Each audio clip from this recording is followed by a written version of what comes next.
oil production was growing and the price of oil also was rising, and therefore imports as well were growing. Sometimes also it was up to 52 million per year,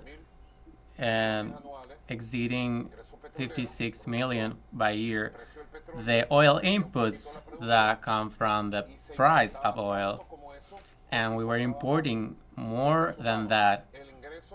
Then we were adding inputs as imports, and we were saying our economy was growing, but the economy that produced food, goods, services, the non-oil economy was stuck and forgotten. But Chavez started to create the development of a new economic model that we're seeing now, and we got to it, getting through several difficulties and facing harassment, threats, and sanctions. But we saw the end of the tunnel, and truly what is happening in Venezuela is growing a process of growing economy, which is the motor of this economy. In order to grow in this industry, we need money and investments, as in 2024 happened. Talking about growing in the production topic of the pharmaceutical industry, Argueño Puñucón states this 2024 is estimated to finish with 300 million of medicines. This is very interesting regarding health sector and medicines for Venezuelans. But there's something very interesting.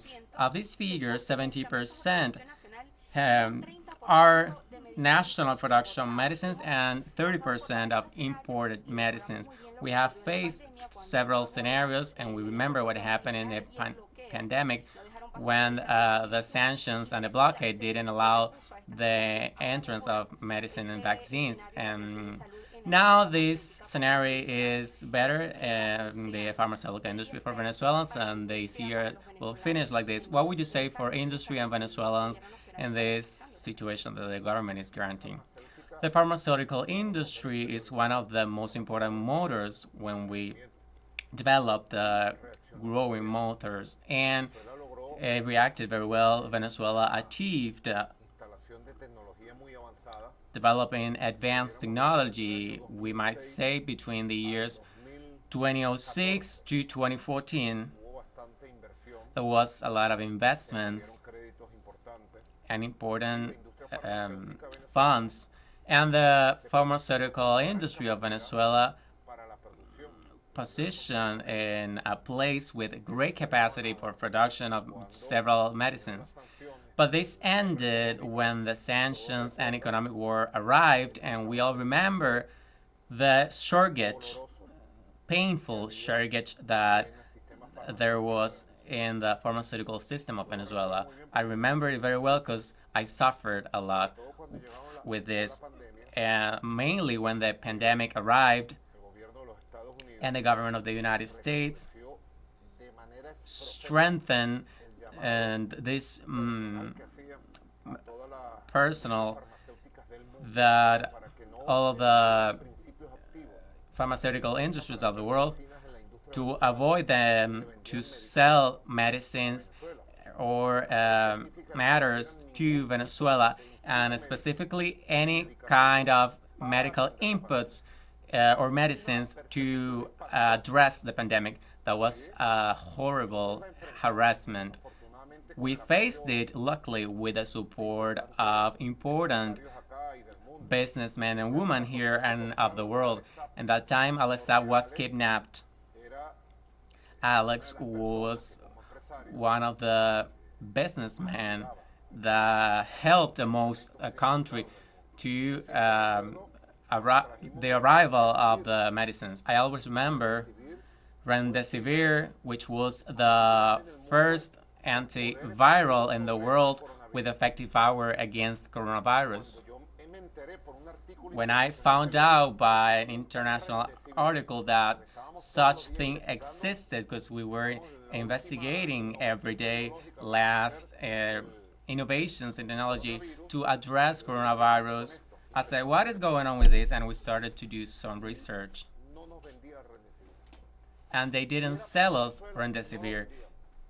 They didn't sell this to Venezuela. Immediately, we carried out several actions and bought remdesivir in great big cargoes. And India, we can say actually where it was, and we triangled this in 6 countries. We bought it for another country, we triangled it, and remdesivir arrived in Venezuela. And I think we are the first country in Latin America that had remdesivir. I always remember that remdesivir arrived exactly the day in which Diosdado was entering in a critical stage of his treatment. He had been in a hospital for 10 days, and the news were not good, and we were facing distress in our country. And remdesivir arrived not only to save the life of Diosdado, but to save the life of tens of hundreds and thousands of Venezuelans. That's just an example of the battle we have fought. But they also have pursued the medical components to carry out dialysis and medicines to address those who suffer from diabetes, and the medicines for chronic diseases. And we have granted, always with the participation of the private companies of Venezuela and of all over the world, we have granted the active principles and inputs on medicines. It's a great news that the pharmaceutical industry of Venezuela is at the moment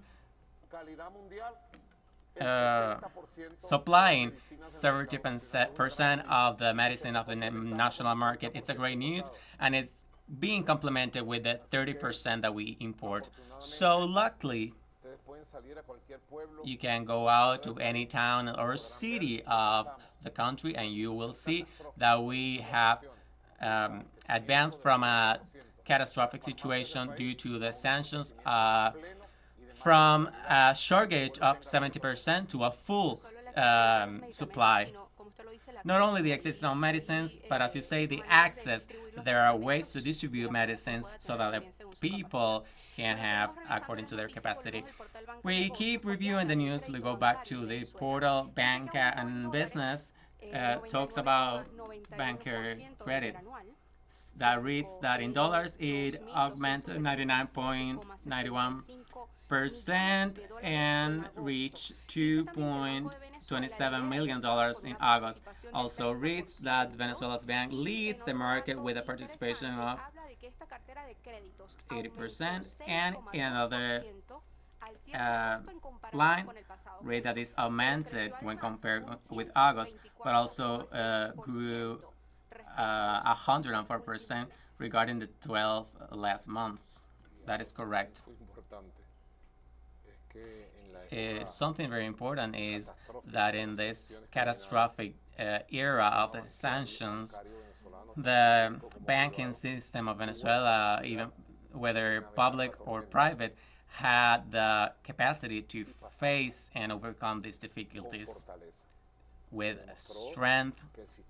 It was proven that the Venezuelan system had a great capacity of adaptability to any kind of situation, and today we might say that there's has been strengthened the credit capacity. These are very powerful indicators, because to develop the economy, it's needed, money is needed, and funds also, several components, but money is essential. We have several businessmen here. It's impossible to think in development of a company, think of its growth and expansion if you don't analyze essential aspect, which is financial resources.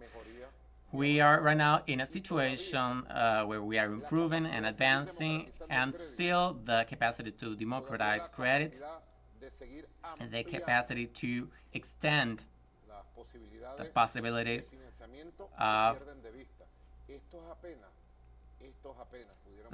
of financing are lost. This is barely in the finances of Venezuela, in the credit system, the first good news of an expansion of the credit capacity to support the growth of the economy in the upcoming years. The FMI was talking about the growing GDP of Venezuela in this 2024, surpassing Uruguay and other countries of Latin America. But this is not the I think that the IMS over, at least for the global South countries. I don't know if for them in the North region, in this moment I wouldn't state something about it, but the formulas used by the IMF and the World Banking are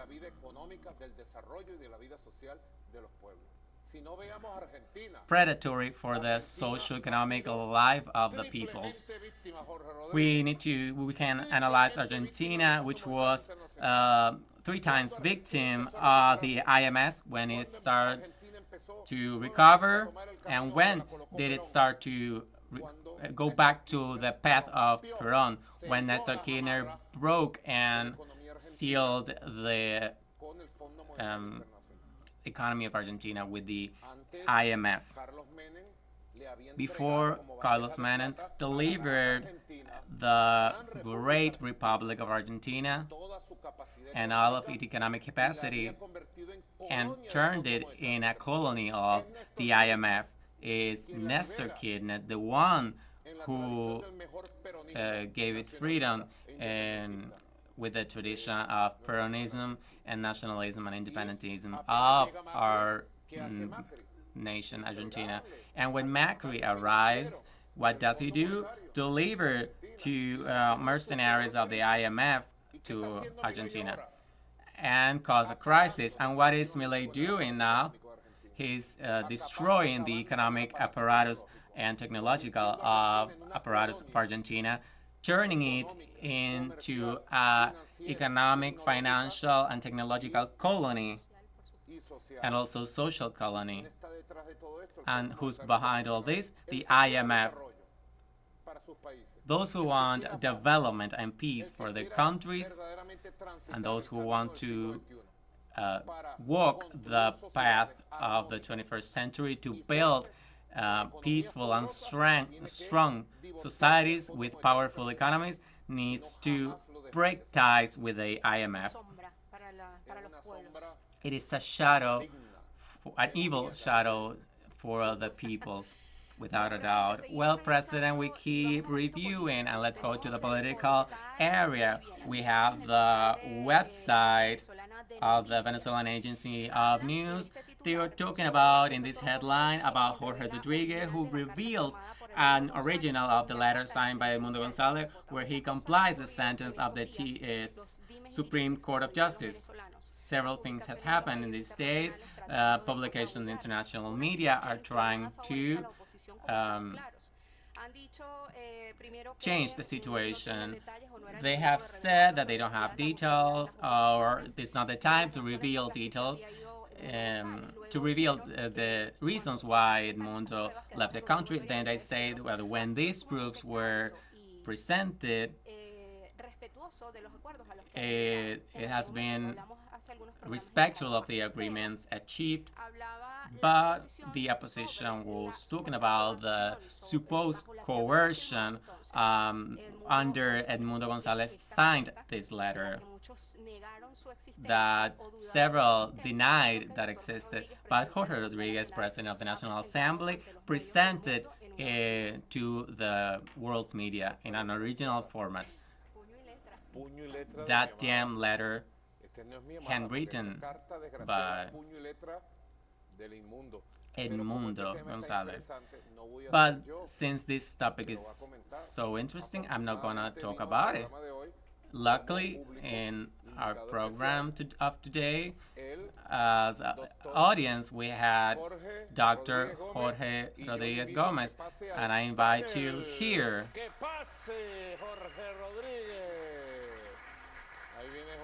Here he is coming. How are you? Welcome. Precisely, Jorge.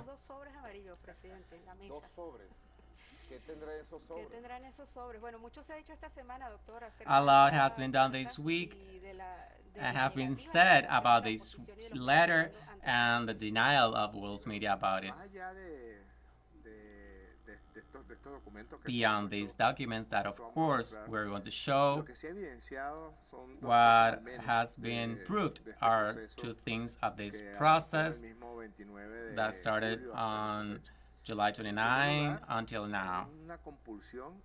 First of all,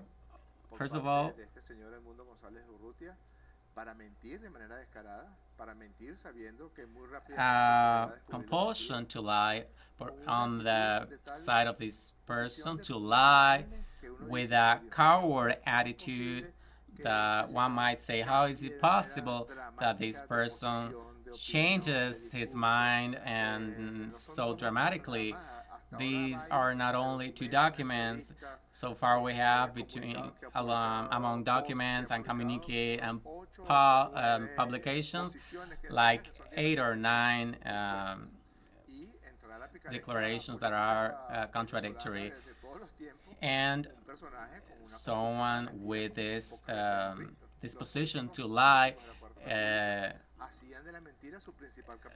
it's unprecedented, but in this case, I think González Urrutia has exceeded these previous politicians. But the worst one was when María Corina Machado and his partners summoned people to attack public transportation, people who were just being Chavez. Or where was González Urrutia at that time? He was hidden in the embassy of the Netherlands from the same day of the elections. There, all of the story ends.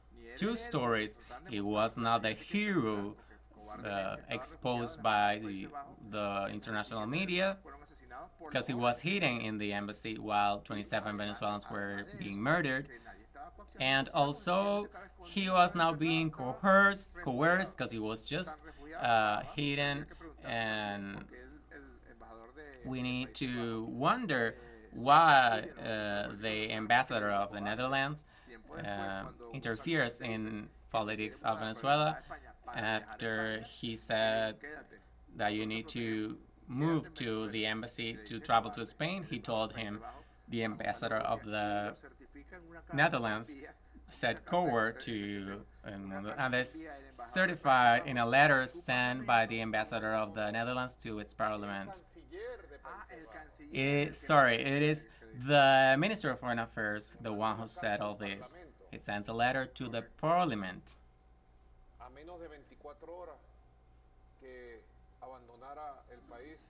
24 hours after he left the country, Mr. González Urrutia, on Sunday, the 8th, the public opinion was distressed because they found out by the message of Instagram of the vice president that Mr. González Urrutia, had left the country. And then another news arose, which was published in any of the websites of the world, that there was a letter where the Minister of Foreign Affairs of the Netherlands was saying that this person was from July the 29th in the embassy and didn't leave the embassy once. And the ambassador of them insisted that he didn't leave the country, and he opened the door and rang a bell in the house next door. And what was the house next door? The house of the ambassador of Spain. Both embassies are neighbors. Someday we will reveal his story about it. I don't know if we will do it. This reveals something very interesting and important. It reveals the characteristics and the moral of a leader, the ethics, the values. You can demonstrate how is a leader when he faces difficult situations and threats, his behavior, if he's scared, if he runs away, if he hides. And what Jorge is saying is true.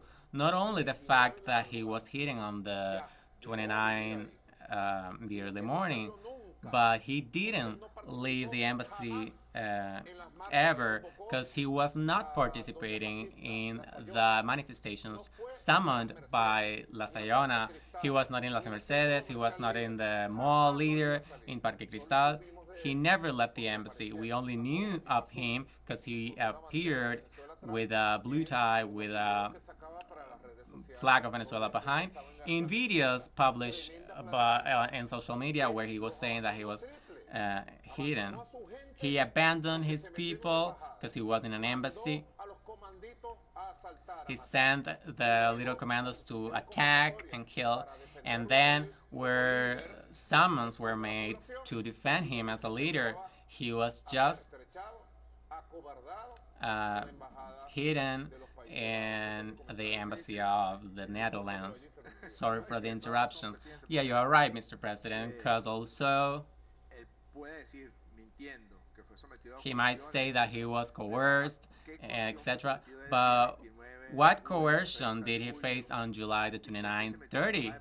And why did he hide in the embassy of the Netherlands? What was the reason for it? Who was he hiding from? Who was coercing him?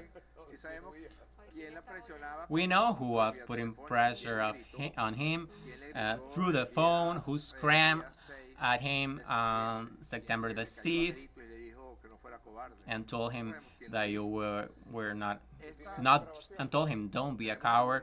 We have some records certifies it that prove that the pressure was not coming from the Bolivarian government, but also when the prosecutor's office summoned him to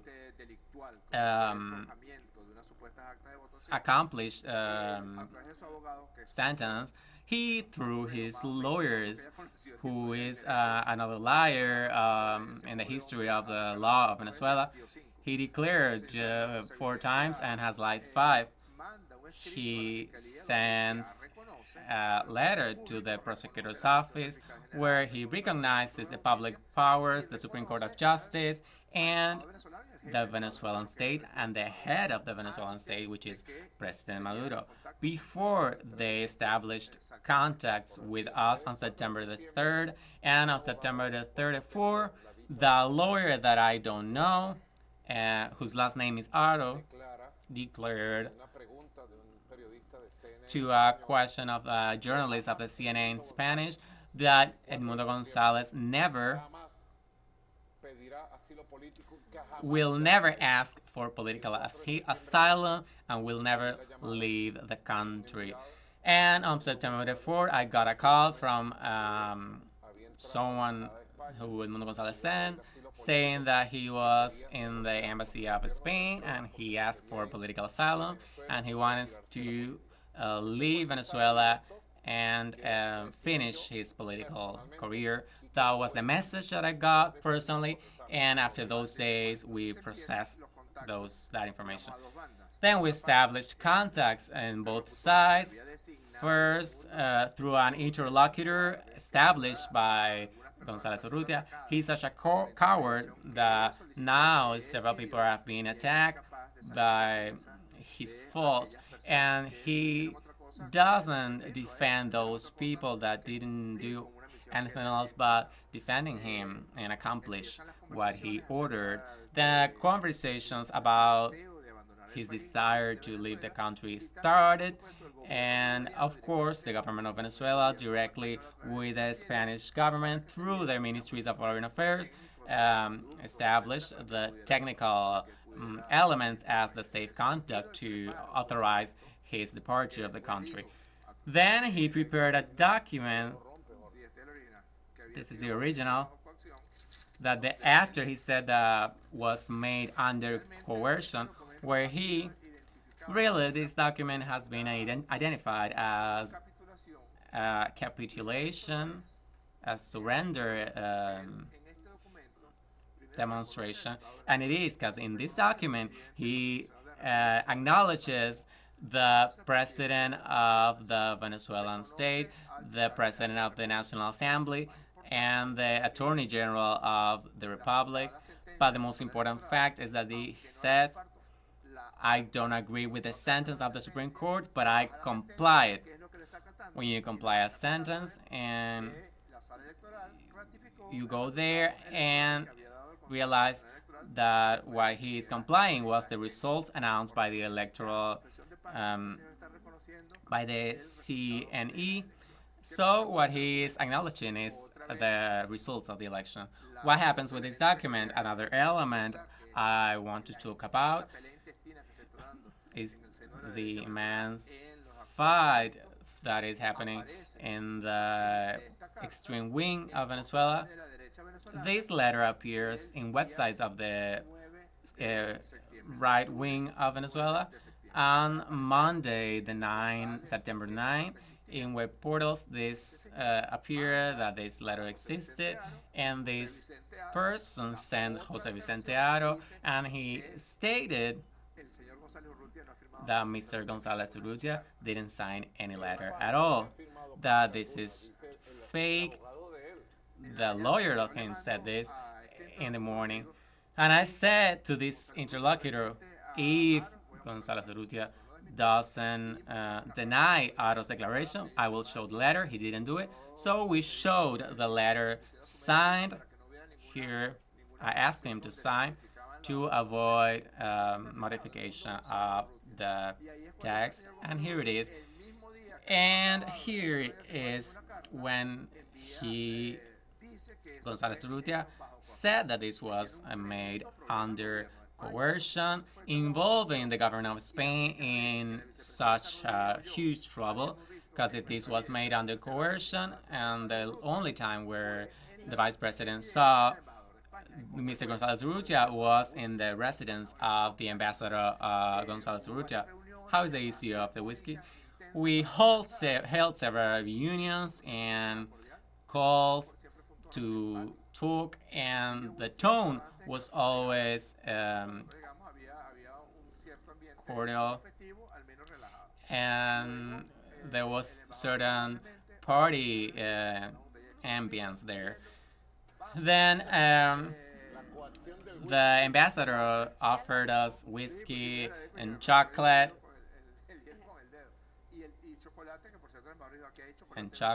because then all this is recorded. This conversation, there's a phrase said by Mr. González Urrutia, because we said peacefully, and the interlocutor said, I'm a little bit tired, we can continue with the conversations tomorrow. And Mr. González Urrutia said, no, I want that solved right now, because I want to go to Spain right now. We were the ones coerced by him, because he was desperate to leave the country. And I think one of the reasons why he was desperate to leave the country is that he didn't tell Maria Corina Machado that he was leaving, and he recognizes this after in an interview.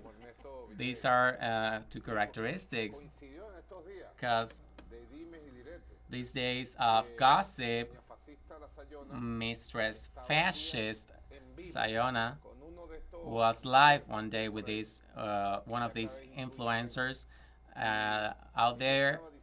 She was saying that she was coerced, that he was coerced, and all of this conspiracy theory of coercion. It is not coercion, but cowardice. Because I might say to Mr. Gonzalez Urrutia, you there in Madrid, who is the most coerced about this? You drinking whiskey, signing a surrender letter, or Nicolás Maduro facing threats, sanctions, and harassment? Have you seen me frightened, afraid, scared, thinking in going backwards and abandon the peoples of Venezuela? Have you seen me doing that? So don't be a coward and recognize your lack of morals and your cowardice. It was not coercion, but cowardice. And that same day, Jorge, to finish with this comment, in the same minute when Mrs. Fascist was saying that it was coercion, he published a letter in his X account saying I was not coerced in the embassy of Madrid. Due to a grave situation, the generation of a grave situation and the political situation of Spain, the extreme right is always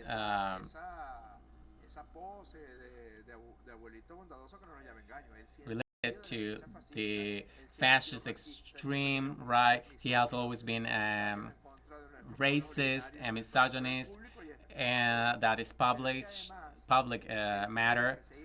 But he also believed that he was traveling on Saturday, and the negotiations were not finished yet between the government of Spain and the government of Venezuela to accomplish with the asylum request of Mr. Urrutia.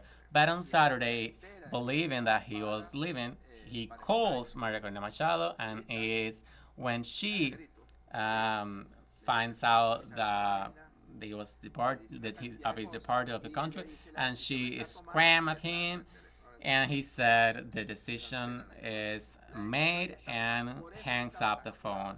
That's why he was in such a hurry that night, because that night we established conversation with him, and it's when he said we need to solve this today. In fact, when he arrived in the house of the residence of the ambassador, because we cannot go there and ring the bell to enter the embassy.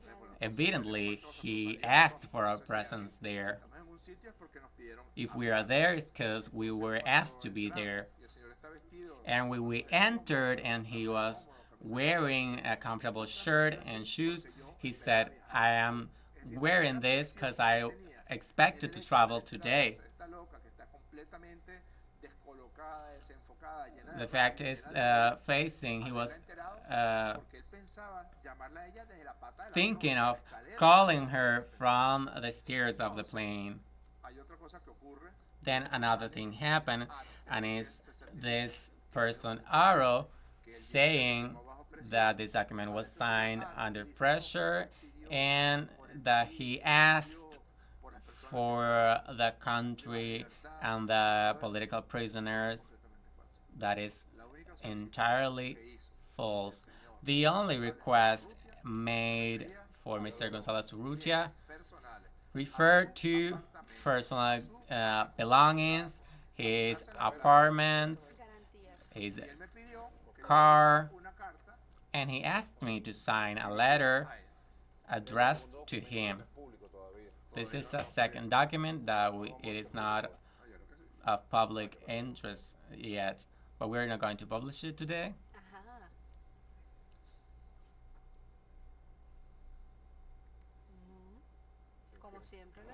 As they always have done it. Look at the sign, at the signature. This is like a soap opera. Also, is part of what the government of Venezuela has always done, accomplishing grantees the opposition has never done. These are grantees established in the Constitution of our Republic, and then he, in the interview to Reuters, said, yes, I asked for my belongings and for my children. That is what he said in the Reuters interview. And now we're in a case that relates to Dr. Yeki, and he's Dr. Yeki when he's pressured, but the pressures of the state are too big, and the extreme right of Venezuela, of Spain and Venezuela, start to tell him that he needs to handle a stronger position and etc. Then it is debated as a communique in X, where he says in a very similar tone of the one of the surrender letter. And then 2 hours after, he publishes a post stating several steps. Then he was in dinner violating all of the agreements of the asylum request. He was in the house of Miguel Enrique Otero, in the mansion of Miguel Enrique Otero, the Milla de Oro, Golden Mile of Spain neighborhood, where Leopoldo Lopez and all of the great multimillionaires live. In the house of Miguel Enrique Otero was the father of Leopoldo Lopez, businessman of Venezuela, of Spain, and politicians of the Vox party. And the main reason of that meeting there was demanding for money to continue with his objective of overthrowing the government of Venezuela. And he said, I need independence from Maria Corina Machado, because as long as I depend on her resources, I also will depend on her screams. You said it in that meeting, and he started to analyze the possibility to request $10 million that are going to be used for his retirement in the Mile of Gold neighborhood. It's just a matter of weeks for we to see him with that money that he asked for those businessmen living in the neighborhood, living a life of wealth and power. In conclusion, we are here in the presence of a coward person as I've never seen before in the history of Venezuela, because we have had thieves, criminals as politicians, but coward, too little. Because if there's something that Venezuelans don't tolerate, it's cowardice. And second, the fights where Julio Borges and the extreme right are involved, to see how they destroy the sector that is in agreement with the capitulation of González Urrutia. The center of the sector is entirely dismantled. It's just a fight to defend. Capriles defends Gonzalez.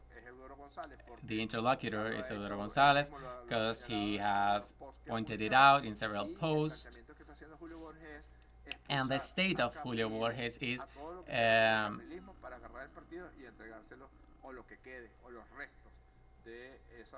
to expel Capriles and to deliver all that to Maria Corina Machado. Then we only have this left to be revealed.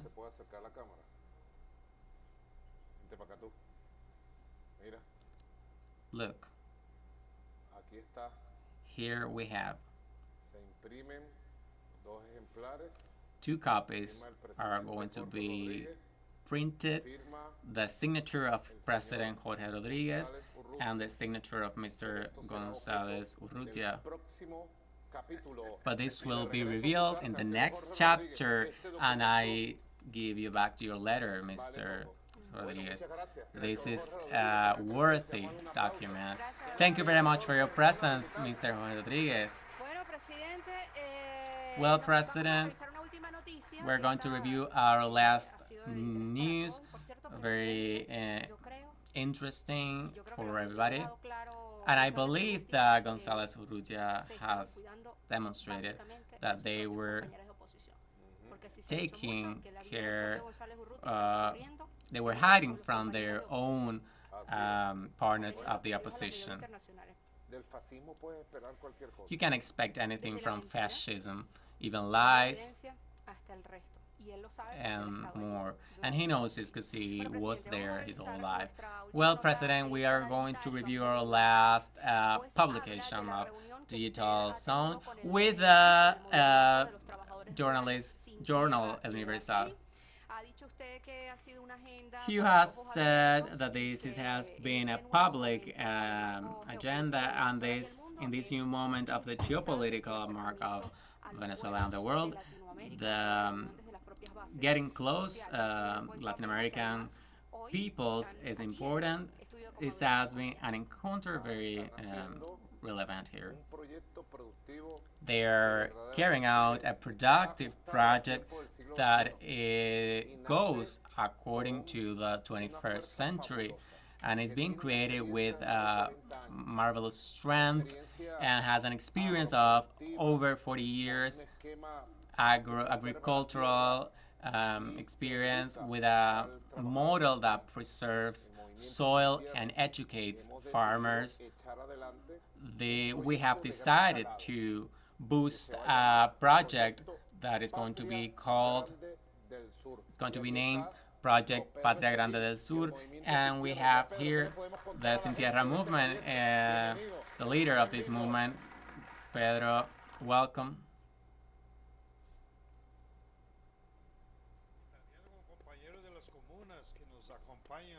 Thank you to the people here present.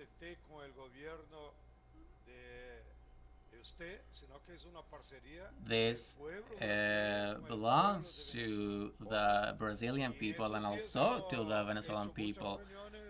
We have carried out several meetings these days with the Minister of Agriculture, President of Agropatria, and we have planned several topics that are going to be part of this great project. You know, and all of the people present here know that our commitment is to work for the food sovereignty of the peoples. The nations need to produce what they consume. And second, we need to preserve nature because otherwise we are at risk, as Commander Fidel Castro said in the meeting of El Rio in 1992, more than 90 years ago. And our effort is to show that we are coming here to learn and share and work together. So that is why it's important to us to involve in all this process Venezuelan farmers and their communes, which is the way they organize. And we plan then some work sources.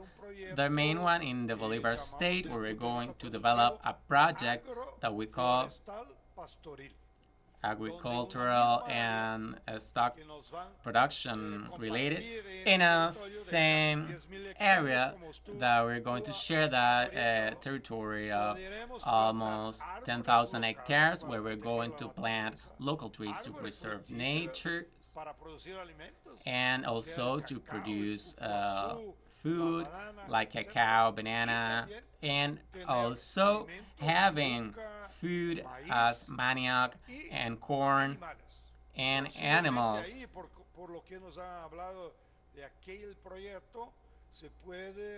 From this project, we can take advantage of animals such as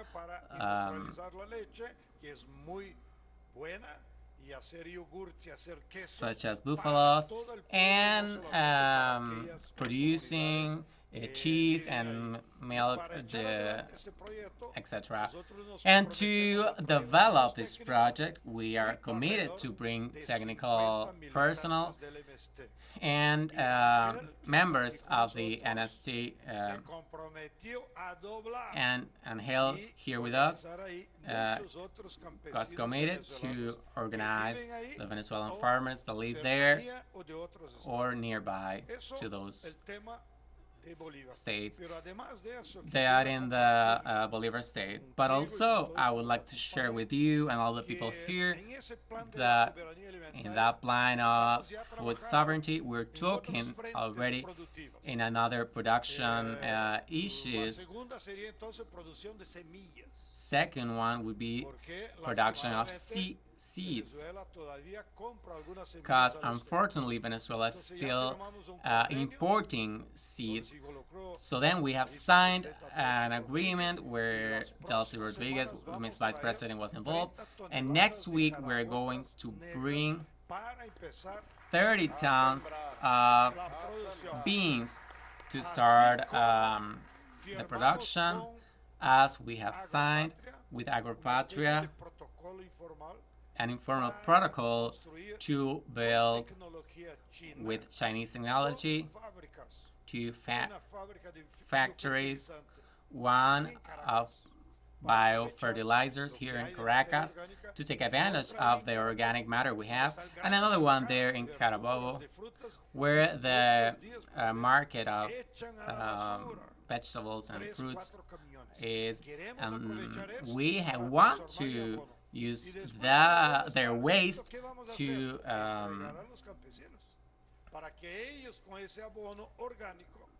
use it as a pass, and so that they can augment the production that they have in their fisheries.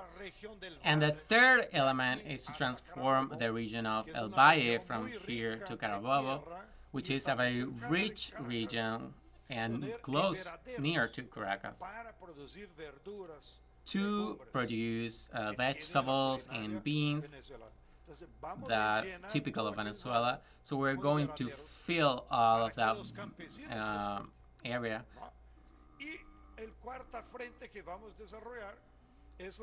With greenhouses. And the fourth one is protein of animal origin. Try to produce protein for the Venezuelan people, and we want to boost, along with the Venezuelan farmer, first chicken for hens for organic eggs. First, we might have 200 hens and produce 200 eggs daily, which is more healthy than beef. And also in the animal protein, the issue of cheese that we have talked about. I just found out that I'm an ignorant of Venezuela because you have 3 million buffaloes.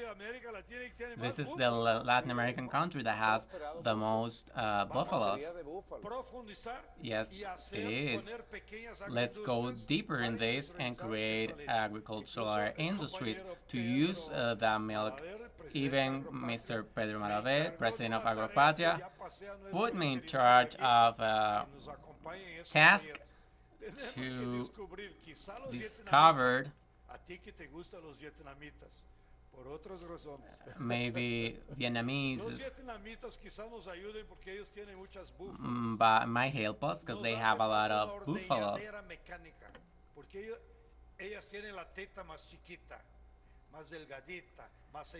We need to use milking devices because those machines that currently are used there are from the Italian and the European model.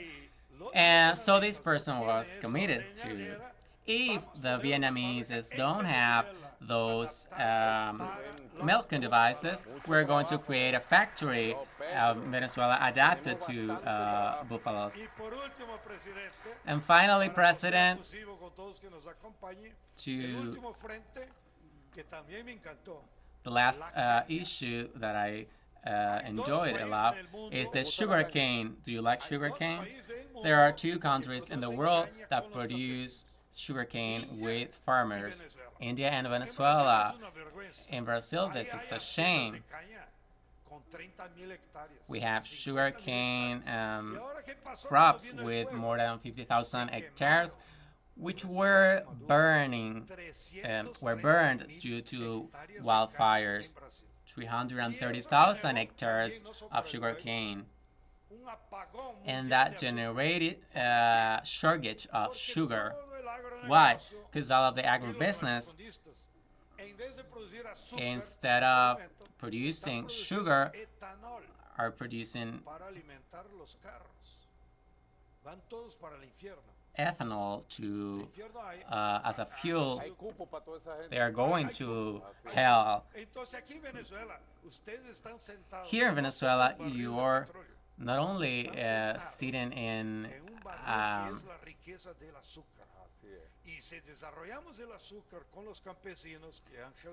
a barrel of oil, but also in a barrel of sugar. And if we develop this issue, we can transform Venezuela in a leader in exporting sugar for other Latin American countries that need it. I thank you for the opportunity, and we will carry out all of the efforts to, in our way, contribute to achieving those advances. And this productive union is also a spiritual union, because it's a union to create the dreams of several generations, and it's an unbreakable union.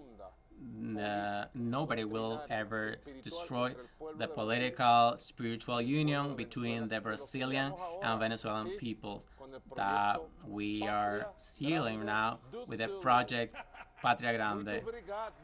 Thank you very much. Let's take a picture. Come here.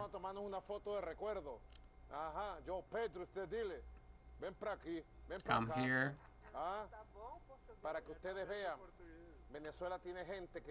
Venezuela has people that loves it in the world, and these marvelous experiences are experiences that have been proved for 40 years in the fields of Brazil, and we're going to multiply them now in South America. In Venezuela, nobody and nothing will destroy the deep union of Brazil and Venezuela. And we're going to carry out the great project Patria Grande of the South. Congratulations. And now let's go to Con Maduro Más. We were live to Venezuela, where President Nicolás Maduro offered statements during the podcast Con Maduro Más. In his remarks, the president highlighted that despite U.S. sanctions, Venezuela produces 100% of the food consumed by the Venezuelan people, an achievement possible thanks to the will of the leaders and also the people to move the country forward in order to be sufficient. During his intervention, the Bolivarian leader informed that the national oil production is also on the rise this 2024, which traduces in an economic growth for the country despite the heavy impact of U.S. sanctions on the sector and the persistent harassment of the successive U.S. administrations. For his part, the President of the National Assembly, Jorge Rodriguez, referred to the attitude of far-right-wing former candidate Edmundo Gonzalez, who left Venezuela cowardly after being one of those who called for violence and asked for more sanctions to be applied against the country. But in this context, Venezuela is not alone, keeps growing, keeps moving forward. This is all for the moment. Stay tuned with From the South.